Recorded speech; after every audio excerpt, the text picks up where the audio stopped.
What's up, everybody? It is Chris Aiken from the Classic Metal Show, Aftershocks TV, and Heavy Metal Television. And I am now on Cameo. That's right. If you need a message sent to somebody, maybe it's happy birthday, maybe it's get out of here, hit the street, you're fired. I don't care what it is. Firing a girlfriend, firing a boyfriend, firing an employee, wishing them well, whatever it is, I'm on Cameo. I'm here to deliver the message. I'll do it in my unique way, so you can imagine it'll have some profanity in it and it'll be a little bit filthy, but that's okay because that's probably what you guys want from me anyway. So check me out, cameo.com/Chris Aiken. Again, cameo.com/Chris Aiken. Book me and I will deliver whatever message it is that you need delivered, and it's cheap, so go do it. All right, later.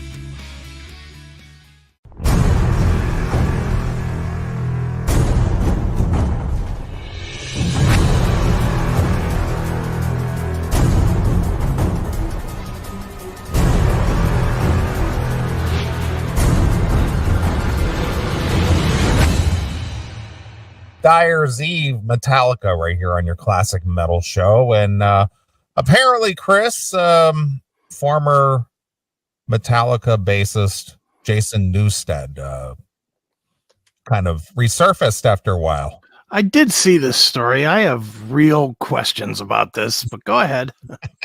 Well, I remember, boy, what was it, like 5, maybe 6 years ago? He was out there doing stuff, playing out live, and he had resurfaced there for a while, and then all of a sudden the next stories you see is, where did Jason Newsted go? He disappeared. Nobody's seen him. He's gone. He just, nobody's heard from him. Yeah. And then now he resurfaced with a fairly lengthy interview. Sure. But yeah, he sort of was been a MIA for a while, and then this just kind of cropped up here. Sure. So apparently he lives in Florida now. Yeah, he sold his place out in Walnut Creek. Yeah, well, I don't blame him. I mean, might as well go to a free state where taxes aren't going to eat you alive.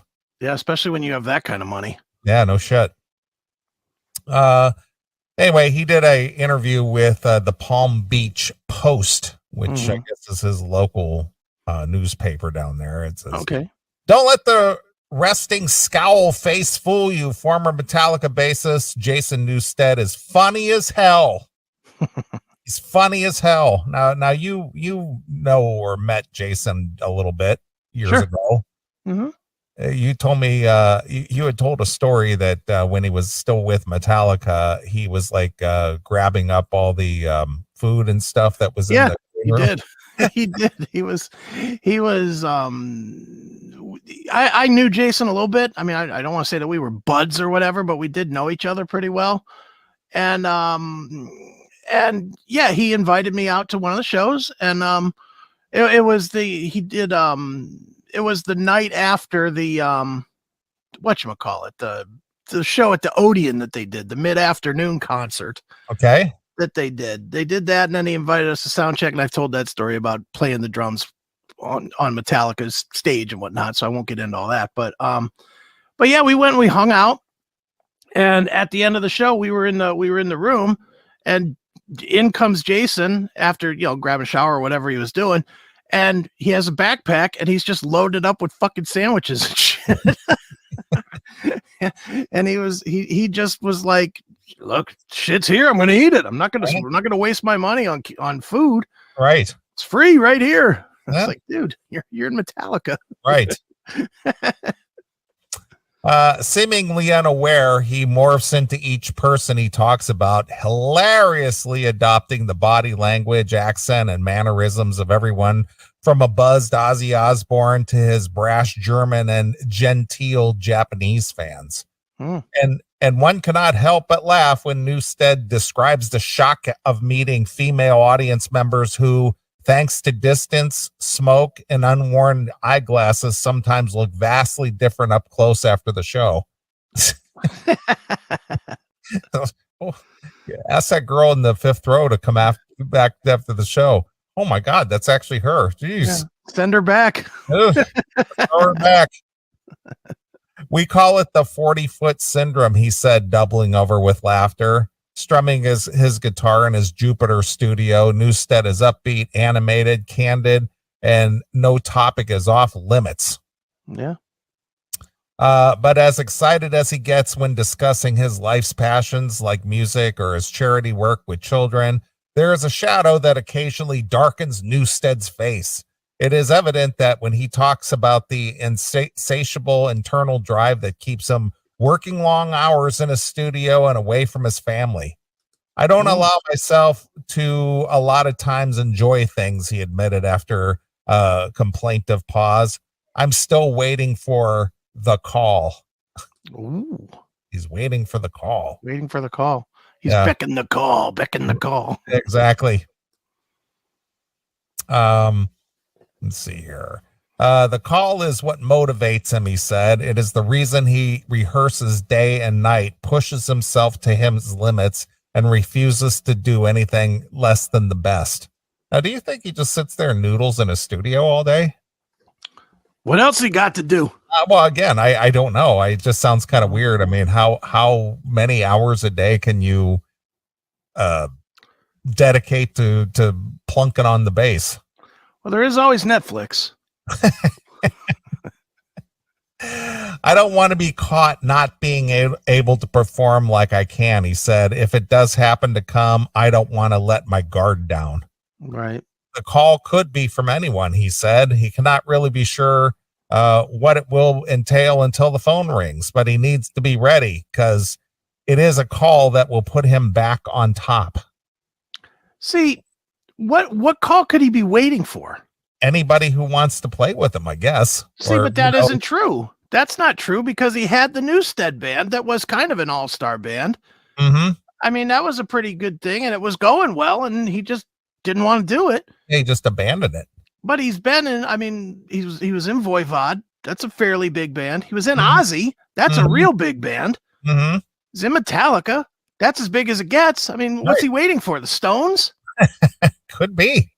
I mean, what could he get that's going to be as big as what he's had?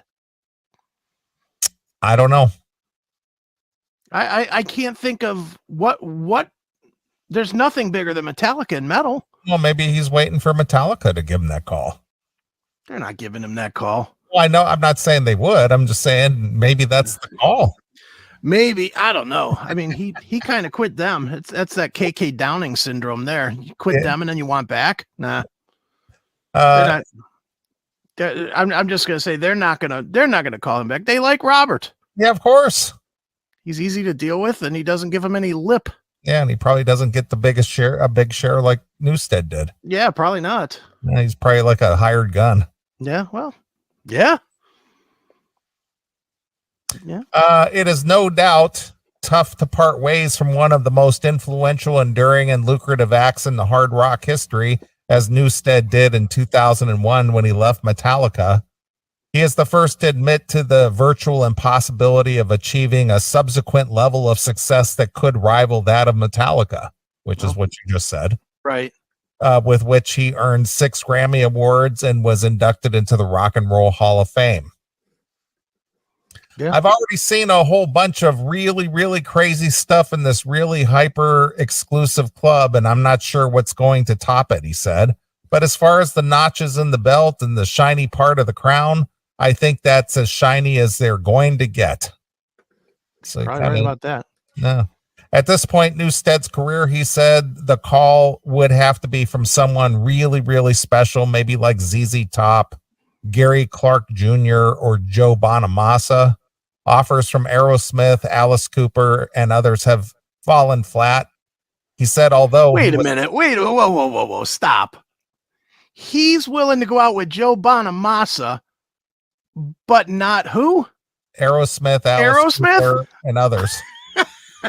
So Aerosmith, no, but Joe Bonamassa, yes. He just said it fell flat, whatever that means.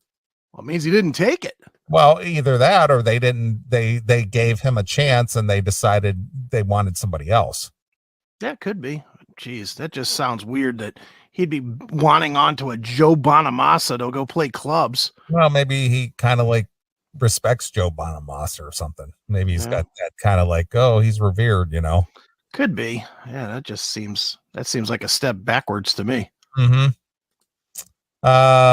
Although he was excited to guest alongside Tina Turner on an Italian pop singer, Elisa's Teach Me Again. Okay. Whatever. Still, when talking about who he would like to be with at the end of the line when the call comes, there's one band name Newsted conspicuously leaves out. Okay. His departure from Metallica left behind a wake of frustration, resentment, and disappointment that spread among the band members and fans alike. More than 20 years later, stories of a contentious split ran rampant, fueled mostly by claims that Metallica never really embraced Newsted and stonewalled his creative input from the start. Today, Newsted shrugs that off, saying the real reason he quit came down to one simple thing. The absolute is still that I would be dead if I didn't leave, he said. A permanent neck injury had left Newsted addicted to pain medication, and he said he told the band he needed a 6 to 8 months break to rest and recuperate, and for some reason they weren't willing to do that, he said. Why that is, he said, he still doesn't know, but he did say that the stress levels were high when he joined Metallica in 1986 after bassist Cliff Burton was killed in a tour bus crash in Sweden. They were under some extreme emotional demand when they lost Cliff, Newsted said. He was their teacher. He was their main guy. He was the man. It was a big, big deal. Newsted, who was only 23 at the time, said while taking on a new bass player was tough for Metallica, it was a massive life change for him too. In 2 weeks' time, I went from landscaping, raking rocks, and picking up cactus needles in Arizona in a desert in 110 degrees heat to 2 weeks later, touring Japan with Metallica, he said. This is nuts for anybody. Yeah. Newsted is clear that he never wanted to quit Metallica. He is equally clear that it was a decision he does not regret.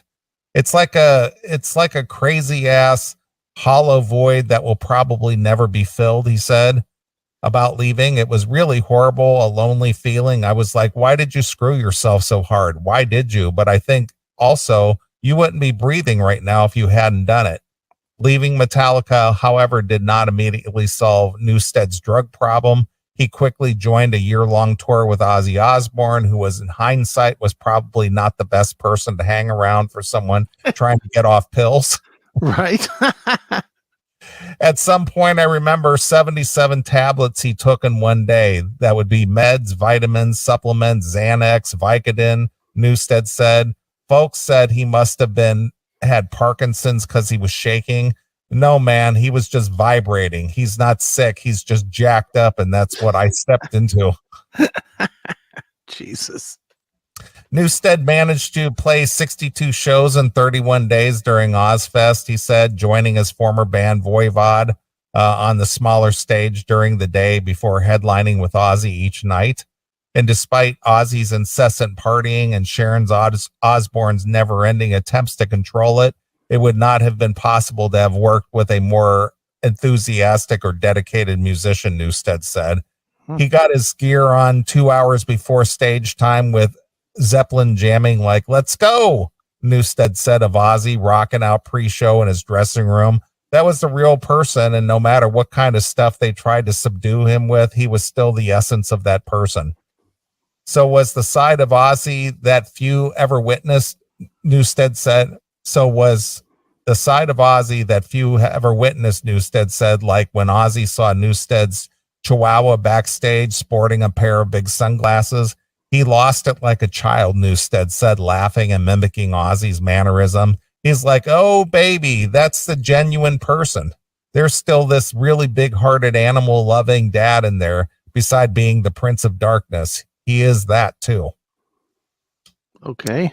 It would be more than a year after that before Newsted finally kicked his drug habit in 2004. He said his heart stopped after overdosing on opiates. Following a shoulder surgery. That was kind of the day it turned around for me, he said. From then on, I just worked on getting out of it. They build that drug so it gets into your fiber and it won't let its hooks loose.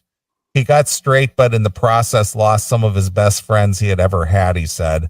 Everything that I'd known was gone. Everybody that had taught me about life and the world, all of the crew guys, everybody was my family on the road, he said. I divorced 3 people in the band, and then 85 to 105 family members just evaporated out of my life. Wow. just a pariah, an outcast. So in other words, he was surrounded by hangers-ons. Yeah, they were beggars and hangers-on. Yeah. If they were your true friends, they would have stuck with you. Yeah. They were just in it for the party and the money, probably. That's it. The party, pussy, and paycheck, as Right. Stephen Kiersey would say. That's right. Thankfully, Newsted said securing a top-notch financial planner early in his career ensured he was financially flush after the split. And then, of course, there remains to this day the never-ending stream of revenue from merchandise sales, with Metallica gear ringing up worldwide sales second only to South Park. Wow. So he still gets a cut of the merch sales, I guess, huh? Well, yeah. He gets that, and he certainly gets royalties from the Black Album. Well, sure. So, yeah, that alone.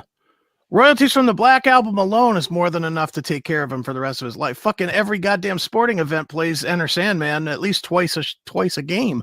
What? How many million of copies is that sold? It's like 42 million or some shit like that. Yeah, it's some fucking ridiculous number of millions. How many sales does the Black Album have? It's some crazy number. Sold more than 28.3 million copies worldwide. Okay. Oof. That's a bunch. Yep. The financial comfort allows Newsted to spend more time on his art, and with his bold, vibrant paintings now selling for as much as $60,000. All right, I don't get all that, but I guess if you want a famous guy to do your painting, that's how that happens. Yeah, I guess. There's no formal anything to it, he said, in his artistic style. It's all mixed elements. It could be anything at any time, and every one of them tells a story. And then there's Jason Newsted and the Chop House Band, a passion project from with members who donate 100% of their proceeds to arts and music charities for underserved youth. Okay. It's to put guitars and paintbrushes in kids' hands, he said. That's the whole goal. Celebrating 30 years in 2022, the Chop House Band is a far cry from the head-banging rock that defined Newsted's time with Metallica and Ozzy. His song Bible today, he said, is composed of music from his heroes such as Neil Young, Tom Waits, Bob Seger, and his go-to favorite, the Man in Black. It's Johnny Cash's with long, sharp teeth, Newsted said, making little fangs with his fingers. Ooh, hilarious. He is hilarious. The music, which Newsted calls right close to his bluegrass all the way to some pretty scary metal stuff and everything in between, is also a far cry from the good time rock music of Van Halen, which Newsted came within an inch of joining 6 months ago. Alex Van Halen had already tapped Joe Satriani to replace Eddie Van Halen, Newsted said, and the two were searching for a bass player for a possible Van Halen tour. But he doesn't mention who he'd want to be the vocalist. You think David Lee Roth? No. I didn't think so. I mean, because it doesn't mention anything Well, about Roth said he's done. I know. No, it would be Sammy. And this is why this story doesn't make any sense. Mm-hmm. If you're gonna bring Sammy back, and you're gonna bring Satriani back, why don't you bring in Michael Anthony, who's already in a band with those two guys? Right. This isn't so much Van Halen as much as it is Chickenfoot or whatever band that is. That what that band is with Satriani? Chickenfoot or the Circle or one of the. It's not the Circle. The Circle is Vic Johnson, because I saw the Circle. So it's Chickenfoot. Yeah. So it's just Chickenfoot with Alex Van Halen instead of Jason Bonham, which to me is a downgrade. Yeah. Would you call that a downgrade to go from Jason Bonham to Alex Van Halen? Well, from talent wise or style wise, all you're swapping out one name for another name. Yeah, I think ticket-wise it's probably better, but talent-wise it's definitely not better. Mhm.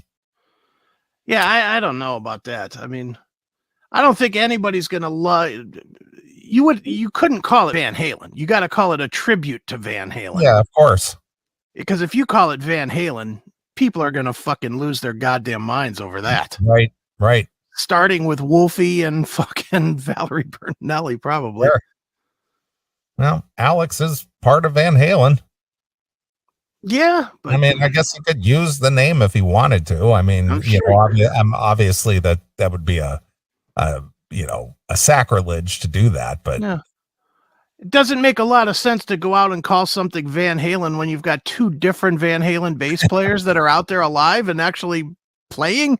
yeah, I mean, that are active players still, and you're going to bring in somebody else. yeah. That sounds like Alex might have just made a phone call and said, "Hey, we might put Van Halen back together. Yeah, Maybe we'll give you a call." or maybe. Well, he said he actually went out there and played with them. Okay, well, that could have just been a jam. That's what I'm saying. Yeah, I'm not so sold on this. Yeah. Newsted said he agreed to go to California to jam with the guys and see if it felt right, but in his heart of hearts, thought it would be impossible to do justice to the Van Halen legacy. How could you? He said, there's nobody that can top it. So how do you show it honor? I didn't want it to be viewed as a money grab, and then it just all kind of fizzled out. Yeah, and it would be seen as a money grab. Mm-hmm. Newsted keeps plenty busy with the Chop House band, he said, so much so that he does not participate on social media, which he calls a time suck. He's right on that. On the list of things he does not like about social media is that it's led young musicians to have a distorted view of what it takes to reach the highest echelon of success. And perhaps most importantly, he said, it has robbed them of a sense of joy and accomplishment garnered from achieving greatness one show at a time in front of a live audience. You need to get your hands dirty. You need to break some strings. You need to fall down a couple of times. You need to get a skin knee. You need to get a chipped tooth, real world, breathing the air, sweating, getting sweat in your eyes and have it burn. I want people to feel the visceral, not the facade of the thing. Really, to do it, grab it up and not be afraid to go down. I want them to feel what I felt, what I chase every day. And so he practices every day, day in, day out, chasing that feeling, waiting for the call.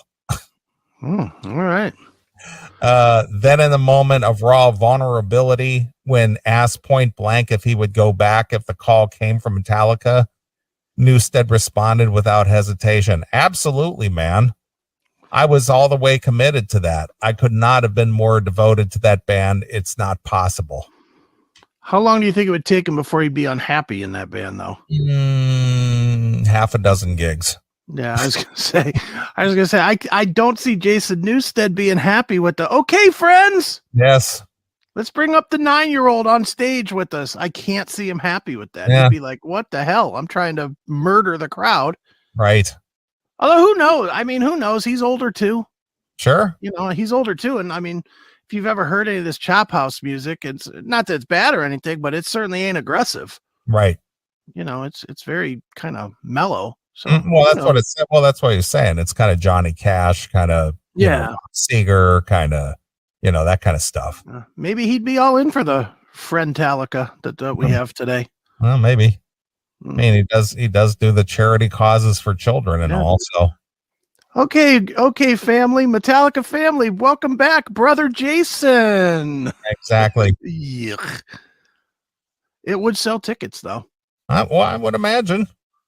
The question though is, Metallica doesn't need that. They still sell out every show they fucking play. So they don't need the Jason push now. They'll wait till I mean, it's not a matter of need at all for either one of them, I would not think. No, not at all. But why waste it? If Jason is saying right now that he wants to do it, why would Metallica waste that right now? They'll wait till their fucking sales start to dip a little bit, and then they'll be like, oh, it's the return of, and get the cheap pop for the tickets. At least one tour that would be sold. Right. Yeah, they'll wait. Ugh. Mhm. Well, good luck to him, man. I hope he gets that call from the Who or whatever. The Who needs a bassist, don't they? Well, I mean, they don't. I know they have a touring guy with them. That's what I mean. Jason Yeah. Newsted in Yeah. the Who. Sure. He won't get fooled again, as they say. That would be weird, wouldn't it, to see one of them bands from the earliest of rock and roll and Jason Newsted up there in a suit or something playing? Yeah. That would seem odd to me. Well, again, he's got apparently, at least if you believe, that he's set financially and stuff, he has the luxury of being able to just go pick and choose and go, yeah, that'd be fun for me for a tour or something, Yeah, I definitely think he's set financially. I mean, he's got to be worth 20-30 million dollars. Gotta be. I would imagine. Can you look that up if that's, not that anybody can believe that. But what do they think? What does the interweb say his net worth is? It says $500,000. I'm gonna fucking scream. 60 million. 60 million. Yeah. So he ain't hurting. All right. I mean, even if it's half that, like you said, 30 million. Yeah, he ain't hurting. He ain't hurting unless he's on the verge of a divorce, and even then, he's probably not hurting. Yeah. All right. Well, anyway, on another front here, Kurt Cobain, who's been dead almost 30 years already, believe it or not. I know, crazy. Yeah. What was that? 94, right? 94. Yeah. Yeah. So almost 30 years ago. Seems like yesterday. It's weird. Yeah, it was a good day. I mean, that was terrible. Kurt Cobain's iconic blue guitar from Nirvana's 1991 hit single "Smells Like Teen Spirit" video is expected to raise $800,000 at an auction in May. Wow. Kurt Cobain's blue guitar that he played in Nirvana's 1991 "Smells Like Teen Spirit" music video is expected to raise $800,000 in an auction next month, with the footage racking up more than 1.4 billion views on YouTube. 1.4 billion views. That's a lot. Yes, the 1969 left-handed Fender Mustang is arguably one of the most famous instruments in rock, according to Martin Nolan, the executive director of Julian's Auctions. This is one of the most iconic guitars ever to come to the auction block. This is the blue Mustang Fender guitar, one of Kurt Cobain's favorite guitars of all time. Nolan said while standing beside the display of the late rocker's memorabilia at the showroom in Beverly Hills. The guitar comes with its original case and also the guitar strap. So that's really, really important to collectors when they come to the auction to know of the originality. He noted that the guitar had stayed with the family since Cobain's death in 1994. Okay. The Cobain guitar is the star lot in the Auctions House Music Icons auction taking place in New York and online from May 20th to the 22nd. Nolan said the auction house has conservatively estimated a price range of $600,000 to $800,000, but noted that that's a very conservative auction estimate. Wow. So they're thinking realistically $1 million, $1.2 million. Could be $1 million. Wow. The auction house said a portion of the proceeds will go to Kicking the Stigma, a mental health charity foundation by Jim whatever Ursay from the Indianapolis Colts. Oh, the owner of the Colts. Yeah.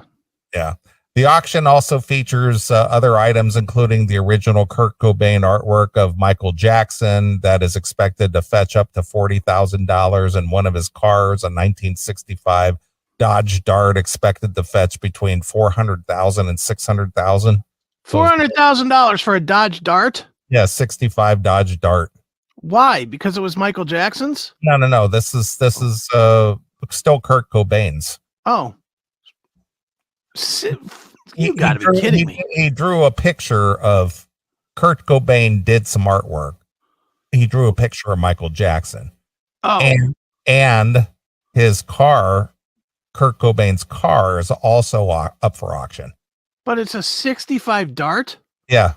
What was he doing driving a 65 Dart? Well, he had to downplay that image, like he's like a poor musician driving a shitty car. And that's certainly doing the job. A 65 Dart, that's horrendous. Yep. In May of 2021, 6 strands of Cobain's long blonde hair sold for a whopping $14,145 in an auction. For his hair? Yeah, 6 strands. Wow. 6 strands of Cobain's long blonde hair. People will buy anything, won't they? Yeah, they will. Jeez. According to the auction house, his longest strand is only about 2.5 inches, which is pretty wild considering each strand sold for $2,357.50 a piece. Wow. Here's some Kurt Cobain hair. We dug it out of the bathtub drain. You think if I cut a little of my hair off, I could get even like $50 maybe? Maybe $50. I'd be willing to sell, I don't know, this much. Yeah, here's a strand of hair. Well, if I gave him this much right here, that's like worth 2,000 in Cobainism. So that's got to be worth 50, 60, doesn't it? Jesus. The hairs are preserved and kept together inside of a plastic, which is about the size of a coaster. Well, if anybody wants to buy a little lock of my hair, I will take a Ziploc bag and an iron and I'll stamp it down so that it's preserved. Right.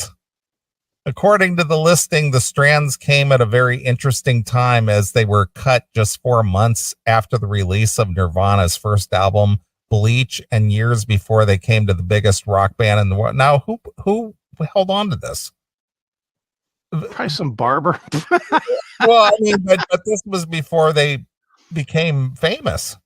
So why would somebody keep the hair and put it in a baggie and go, this is going to be worth something someday? Yeah, and how do you prove any of this? Yeah, I know. How do you prove that this isn't just some fucking guy's hair? Is there like a DNA report or something? I don't know. But that's really weird. That why would somebody cut your hair and then like keep it? Yeah, that is a little creepy. And 6 strands. Why 6 strands? Well, maybe they're keeping the rest for their own fucking retirement. I guess that's bizarre, man. Yeah, according to the listing, the strands came at a very interesting time as they were cut just 4 months after the release of Nirvana's first album, Bleach, and years before they became the biggest rock band in the world. The locks came from his friend and early confidant, Tessa Osborne, who cut his hair in Birmingham, England, back on October 29th of 1989. Before that, Cobain's acoustic guitar from Nirvana's iconic 1993 MTV Unplugged in New York performance sold for a record-breaking. Ooh. Drum roll. Got a number? 500,000. Record low. Way 2 million. Way low. Way low on 2 million? Way low. 10 million. Not quite. You got to be 8 million? 6 million. Fuck that. That's fucking stupid. $6 million. This guy was not even a good guitar player. I like Nirvana. Don't get me wrong. I'm a Nirvana fan. Mm-hmm. But this guy was not a good guitar player.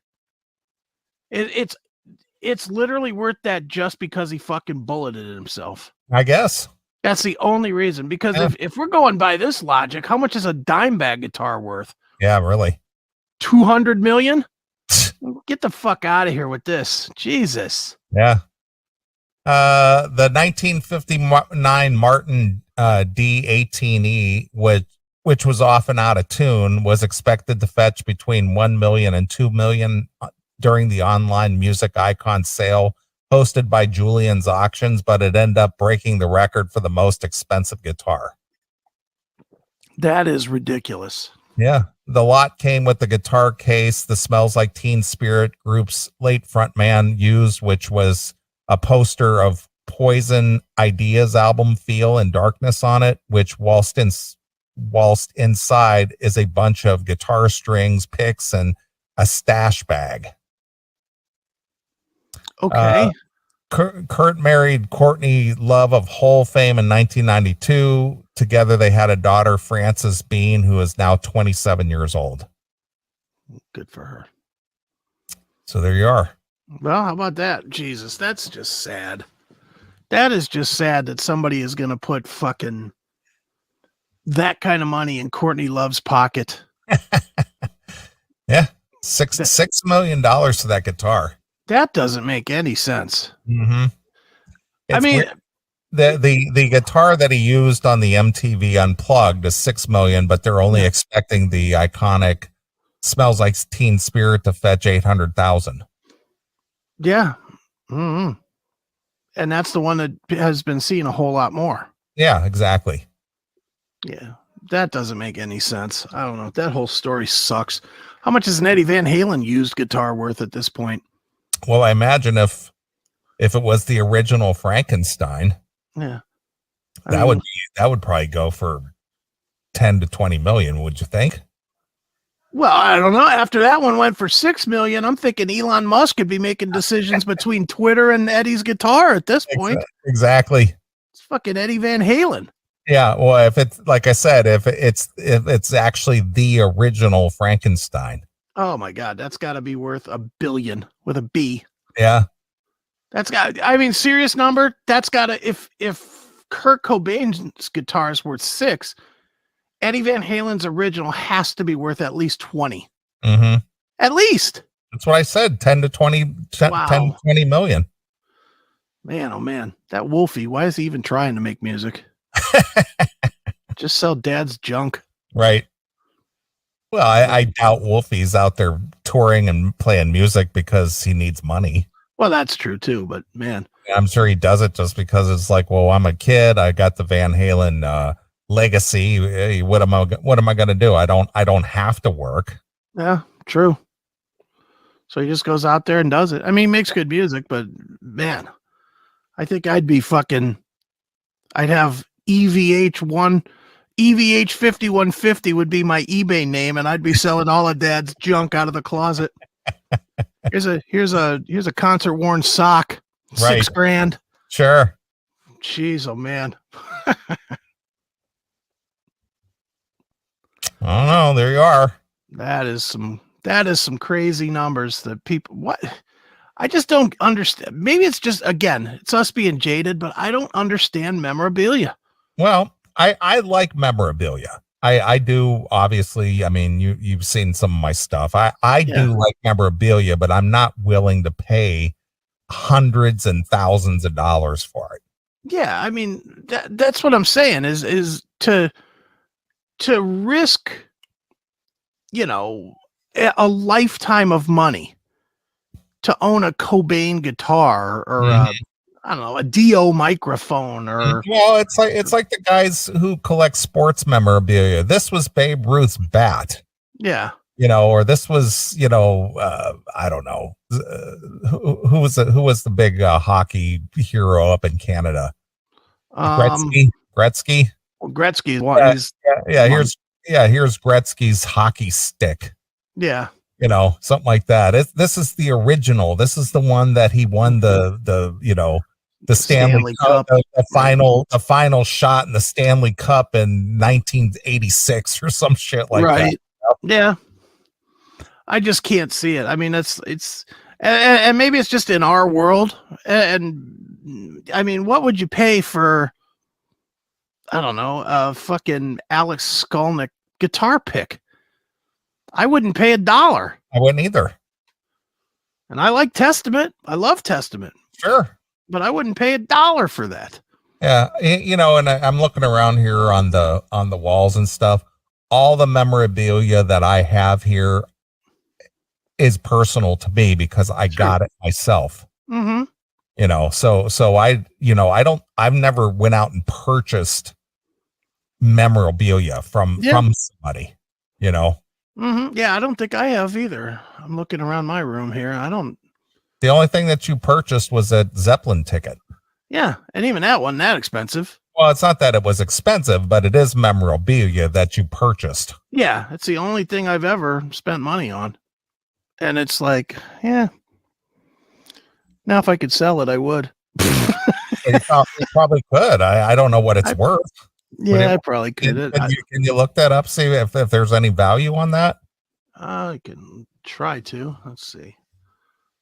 I think I looked once. It wasn't worth shit because there was like 40,000 of them. Well, of course. I mean, it was a stadium arena, worth of tickets available out there. Canceled. But once they're already all bought up and stuff, and people, are hanging on to them, then the value goes up a little bit. Yeah. $1,000. And what did you pay? 100. Yeah. So there you go. So it's gone up 10 times. Yeah. $1,000. Guess if I ever need rent money. If I ever need rent money, the motherfucker's going right to eBay. I needs to eat.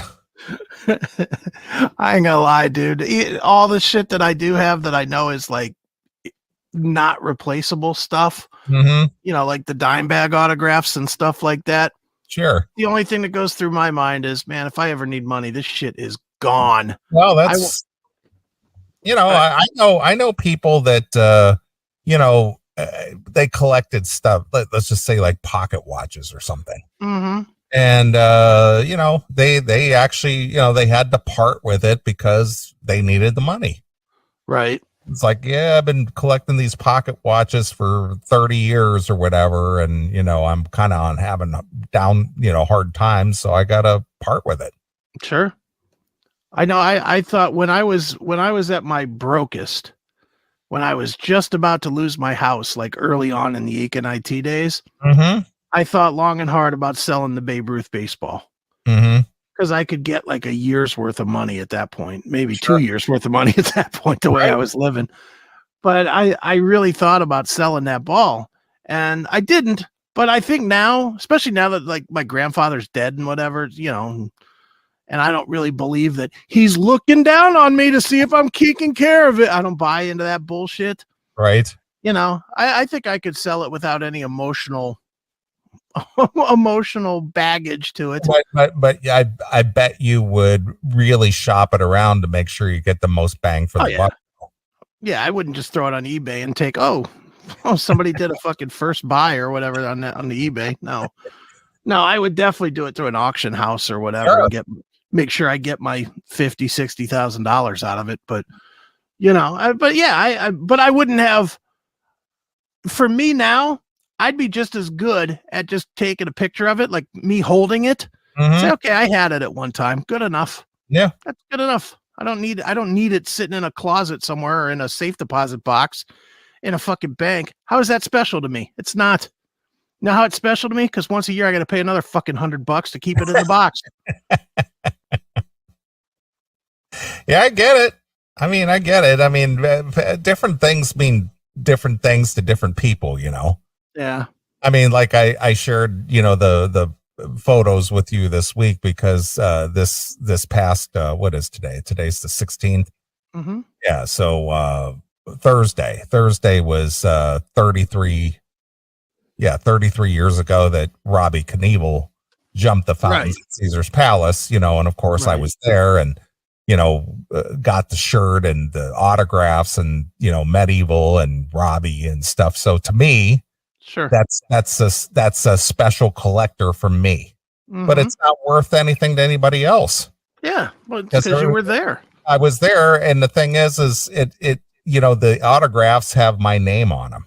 Mm-hmm. they were autographed to me, but I got the Robbie Knievel shirt that they were selling, and I've got the proclamation that Caesar's Palace released and all that other stuff. I got all that stuff framed and everything. So sure. That's collectible stuff that I would hold on to, but it's not like I could turn around and sell that on eBay or something. Sure. Because it's just like that's not worth anything to anyone. Right. I know a year or two ago, I had a bug up my ass to get the original poster for Day on the Green. Maybe it's a little longer than that now, but whatever it was, it's in the last couple of years that I wanted this poster. And I went and I looked around, and there was a couple of them on eBay, and they were expensive. They were like $300-$400 for this poster, because it's a even the Metallica guys look at it as like a landmark show for them. So it's like this landmark thing. And then I found a guy selling them for $10 for knockoffs, and I was just fine as could be just to get the knockoff. I was like, fuck. Did you get it? Yeah, it sits up on my wall right there by the front door. Okay. There's a poster in a frame of the Day on the Green. It's the same exact poster. Yeah, it's just a reprint. That's all. Except it wasn't hanging up at Oakland Stadium. It was just something that some guy fucking ran off a printer or something. Fine me, I don't care. It still looks the same. Yeah, but it's for you personally, being that you attended that show, it brings back memories. That's that it doesn't matter if it's the real thing or not. It's just the thing that it just kind of commemorates a thing that you did and was memorable to you. Yeah, exactly. I mean, it's certainly, I would have been disappointed in myself if I'd have spent $200 or $300 on something that I could have got the exact same the same feeling out of for $10. Right. It's like, fuck. Am I going to feel more special about it that some other guy tore it off the wall at fucking Oakland Stadium 30 years ago? Not really. Right. I got one. It looks the same. People still say, "Oh, what's that about?" Oh, I was there. I can still tell the story, so I don't give a shit. Yeah, it was one of my favorite shows to ever attend, or one of the most memorable shows I ever attended. Yeah, that's it. And I mean, most of the posters and stuff that I have up in my house, like I have a Metallica poster, another Metallica show. That's another knockoff, but it was a show I was at. It was the horrible Metallica show I went to at Blossom with Days of the New and Jerry Cantrell. Right. But there was somebody selling knockoffs of it for $10. So I bought one of those, put it in a frame. It's up on my wall. I just put that kind of shit that I actually went to. I have a poster of the Roger Waters, The Wall show that I went to. Okay. Again, not the original, just a knockoff. I'm fine with knockoffs. It's all good to me. Right. Because to me, it's all about when somebody comes to the house, I can tell the story. Sure. The stuff that all of my memorabilia stuff that I have on the walls are, like, I have the Sepultura Quattro record on the wall, because they sent it to me for thanking me for doing the interview with them last year or whatever. They sent me an actual signed CD to me. And us getting credited in Piercy's last album. I put that in a frame and I put it up, just because he's fucking Stephen Piercy and he's thanking me like I mean something. Yeah, right. Exactly. So and we got thanked in a couple Dokken records.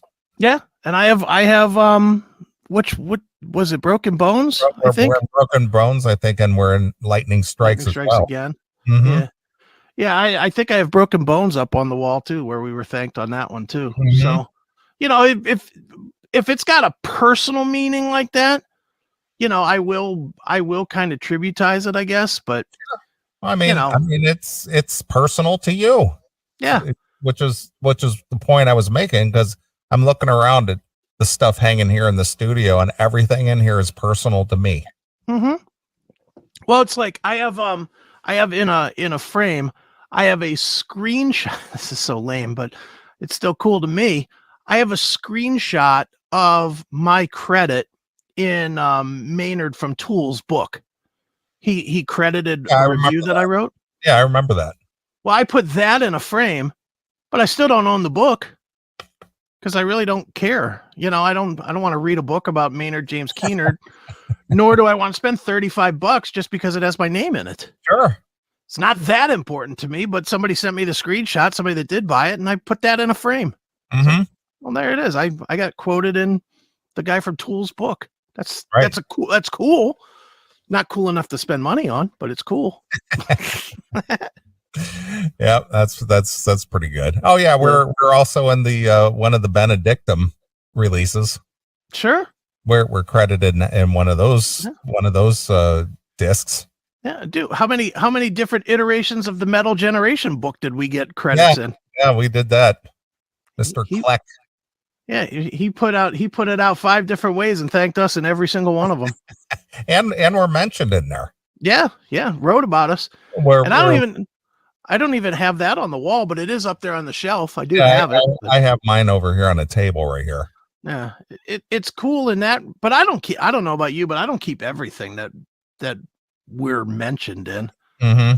Like again, I've obviously been a writer and whatnot, so I had a million articles. I didn't keep. I tried to keep all that shit for like 1 year, and then after that, I was like, man, who cares? My name, big deal. Somebody printed my name. Gives a shit.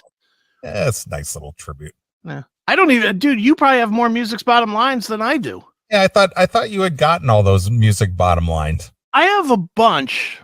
I have probably 50. Mm-hmm. But I know there was more than 50 that I did, because I did it for, I think, 7 years. Mm-hmm. So well, that's 12 times 7, right? Well, 12 times 5 and 24 times 2, because the last 2 years I was doing it every 2 weeks. Okay. So whatever that'd be, it's roughly 100, I guess, 100 or so episodes. So Mm-hmm. I have about half. And that's something I spent money to make. Yeah, I got a bunch of them in a box in the garage, I think. Yeah, I'm telling you, you probably have more than I do. Yeah. I kept the ones that sort of meant something to me, I guess. Those are the ones I actually care about. Like, I have the first one on the wall over there, right next to the poster who made that poster? For the first CMS night out, that was Music's Bottom Line, and I think Andy made that for me. Okay, because I have that poster on the wall, and I got that all signed and autographed for you too. Yeah, it's all signed. It's on the wall because mine is hanging up on the wall over here too. Sure, that was part of the Liquor and Sticker tour or whatever, wasn't it?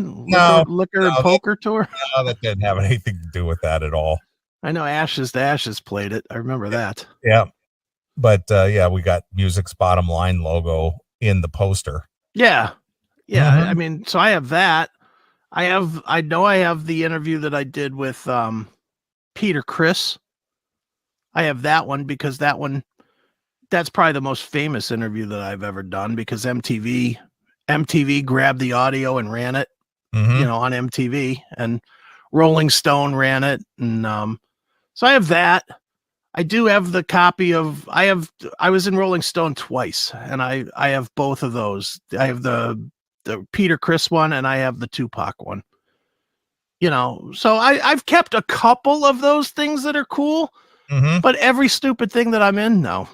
I just, if I kept every CD that I was ever thanked in, I'd have 50 times more CDs than I do now. Yeah. Because every local band in Cleveland for 10 years was thanking me, even if they didn't know me, so that I would say, "Oh, cool, let me play this on the radio." Yeah. I have a Spin magazine. Okay. With where there's a mention in there. I think they were doing I'm trying to remember what it was. Was it 35th? I'm trying to remember if it was like the 35th anniversary of the band Chicago being together. Okay. And there was a congratulations from me to the band for 35 years or some shit. Right. So I have that put away somewhere. That's cool. Sure.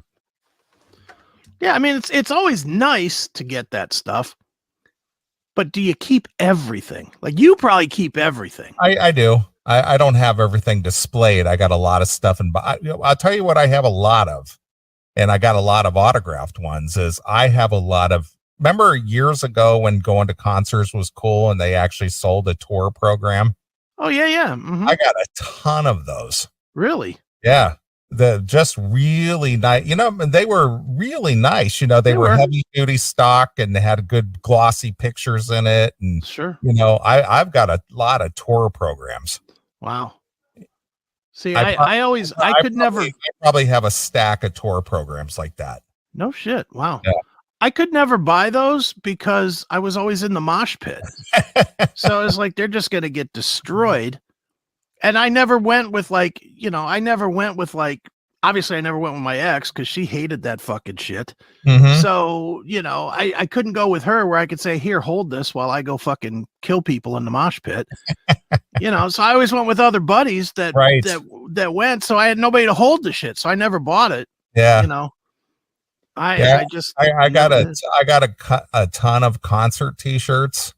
and I got a Right. ton of those tour programs, and I probably, and I'm pretty sure I probably have every ticket stub I ever had. Oh wow. I have this Zeppelin ticket. I literally have hundreds of ticket stubs. Dude, I don't even have my backstage passes for most of the shit. I do. I got them hanging right here on the wall. I have a few on the wall over there. I probably over there on the other side there. Let me see. 1, 2. There's like 9. There's 9 of them that are like stuck up on the walls, and none of them have any. There's only one that has any real meaning. I'm looking at them all right now. The only one that has any real meaning to me, well, 2. The Bad Company one that was the backstage pass for that wedding, where they were the wedding band. The DTE Energy Center in Detroit.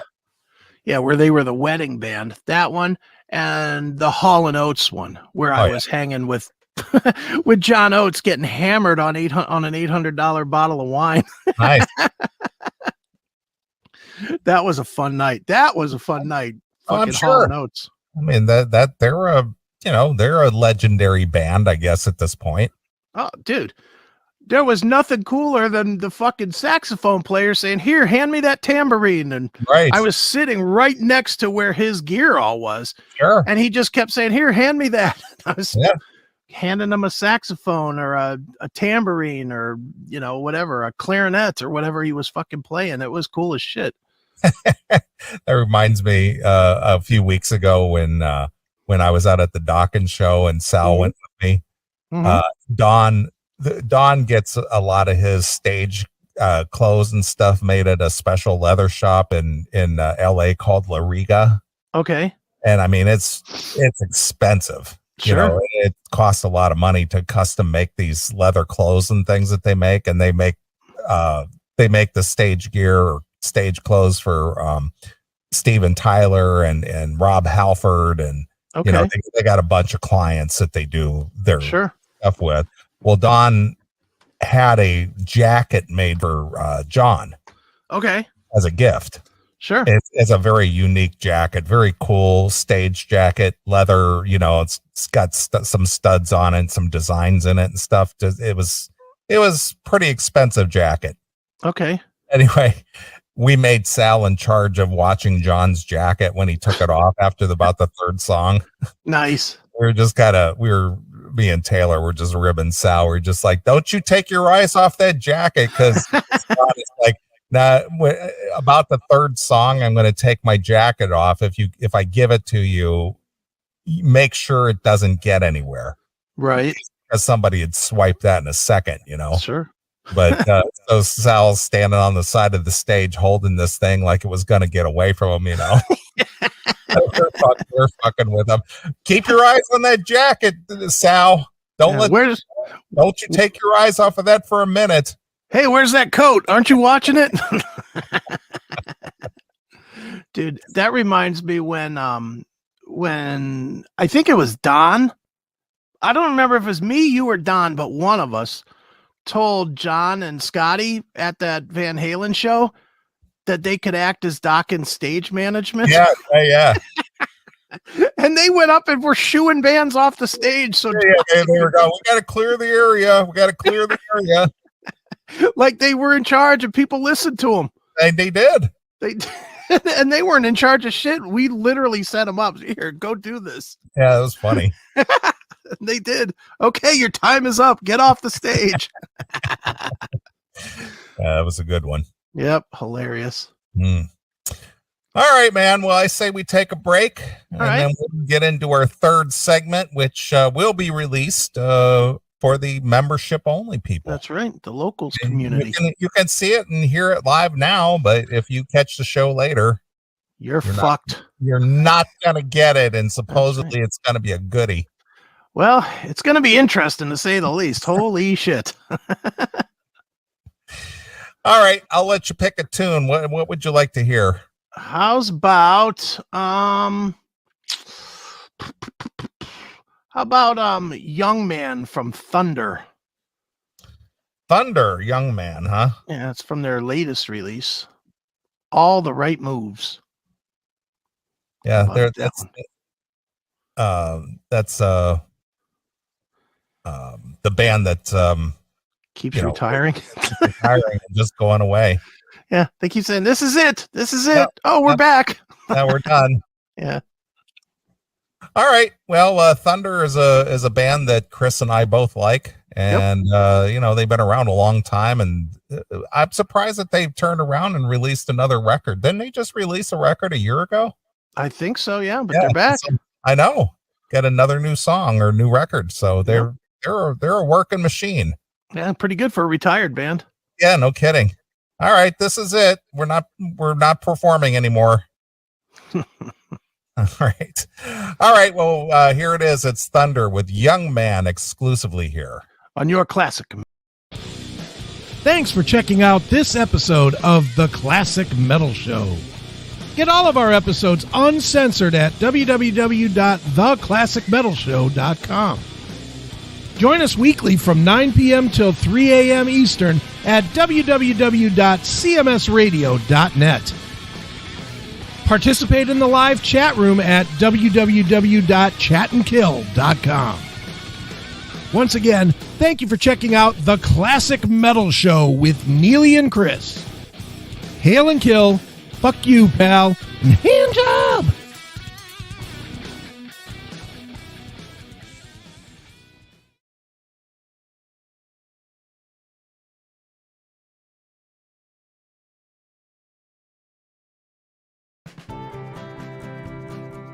Budget Pet Care is the leading online supplier of pet healthcare products that provide branded healthcare products throughout the United States. They provide quality brand name pet supplies for flea and tick treatments, dewormers, nutritional supplements, eye, ear, and joint care treatments for all cats and dogs, including Frontline Plus, Advantage, K9 Advantix, Capstar, and more. Go to https://bit.ly/CMSPNBPC and use the promo code GREEN20 to save 20% on your next order. Shop Budget Pet Care today.